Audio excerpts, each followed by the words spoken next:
Good morning. So this morning I have a lovely interlocution from Our Lady, and once again it's about healing ministry, and more specifically it's about those involved in healing ministry, such as priests and lay people with healing gifts. So here goes.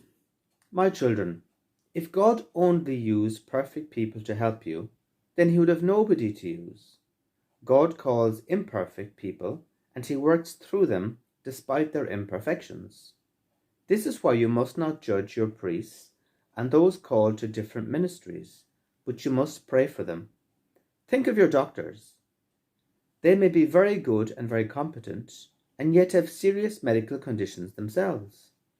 Some may live very unhealthy lives, and yet be able to give you good advice as to how to eat and live healthily. This is why Jesus said to his followers to do what they tell you, but not behave as they do, when referring to the religious leaders of his time.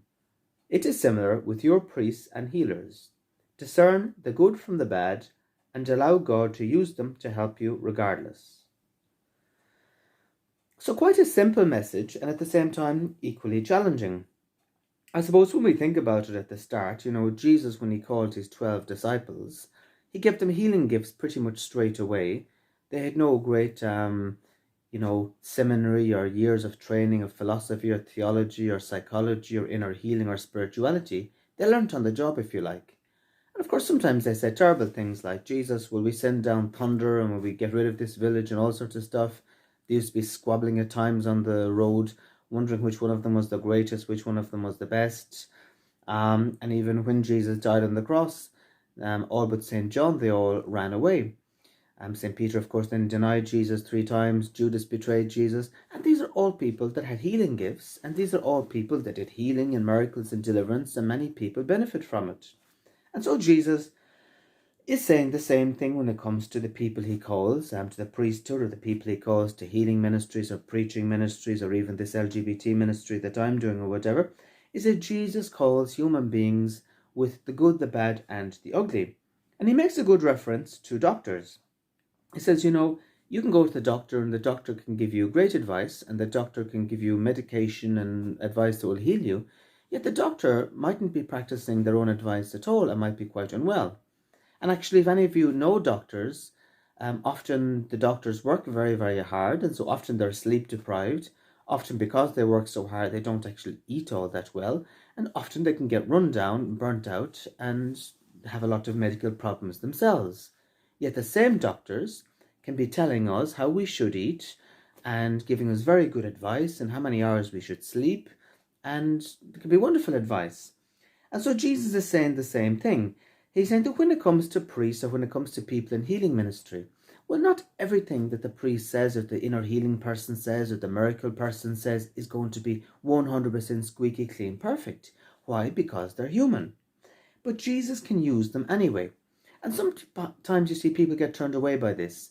A priest does something or says something that's not so nice, and then all of a sudden a person decides they're not going to go to Mass anymore, they're not going to go to confession, and they're just going to tell their sins to God, and they just leave it alone. Or same thing with someone involved in healing. Someone is very popular, some priest or some person, very, very popular, and then one day they say something and they do something that is questionable or maybe not so good, and all of a sudden, they don't want anything more to do with them. And so Our Lady and Jesus are saying it's a bit more complicated than that. And so that's why at the end of the message she said, discern the good from the bad and allow God to use them to heal you regardless. In other words, discern what's from the Holy Spirit, what's not, and allow God to use these people. And also Our Lady says to pray for these people. Why? Well, because people who get called to the priesthood or people who get called into healing ministry, they're not any better than anybody else, than the rest of us. And so often they've had, and I'm one of them, they've had very, very broken lives.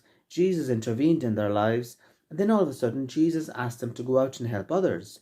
And they are the first people often to realize that they're still broken, they're still not perfect, they're in no way, in any way deserving of these gifts or of this calling that Jesus has given them.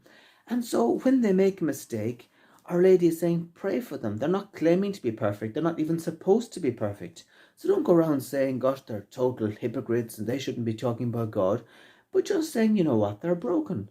There are excellent things they do, and then afterwards there are not so excellent things they do. And so this is how we'll all build up, and this is how the community will build up. And so, on that note, well, what should we do? We should continue to go for prayer. We should continue to seek out healing. We should continue to seek out healing and prayer from the people that God has given us with gifts and from our priests and stuff as well. And yet, at the same time, we should pray for these people with these charisms, with these gifts, with the priesthood. We should pray for them because they're just mere human beings as well, with faults, with frailties, prone to error. And so they need our help, our love, and our prayers. So, from London, from me, thank you for watching and have a lovely day. Bye bye.